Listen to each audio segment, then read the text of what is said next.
అండి, అందరికీ good morning. ఈరోజైతే పప్పు ఆకుకూర. ఏం ఆకుకూర? పాలకూర.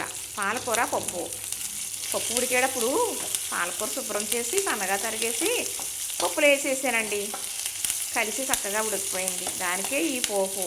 ఏముంది, చక్కగా ఒక చెంచా నెయ్యి వేసాను, ఒక అర టీ స్పూను జీలకర్ర, ఆవాలు, అలాగే కొంచెం ఒక చెంచా మినపగుళ్ళు, ఒక ఎల్లుల్లిపాయ చితగొట్టి వేసాను, 3 ఎండుమిరపకాయలు కూడా తుంచి వేసుకున్నాను, 3 కరివేపాకు రెమ్మలు దూసి వేసాను. అదేనండి ఈ పోపు. అందులో తిరగబాతు పోసుకుందాం మరి.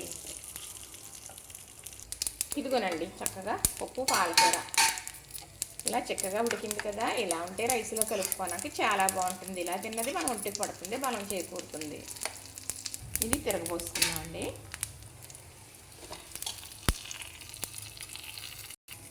ఎప్పుడు చెప్పేదే అనుకోవద్దు. కళాయిలో నీళ్ళేసి ఇలా వేయాలి, కడుపు సలమని అమ్మ చెప్పింది. చక్కగా చూసారా, పప్పు పాలకూర అమ్మగా ఉంటుందండి. పిల్లలకి పెద్దలకి మంచి హెల్దీ ఫుడ్ ఇది. చూసారు కదా, నచ్చిందా మరి? ఇంతేనండి, చక్కగా చూసారు కదా.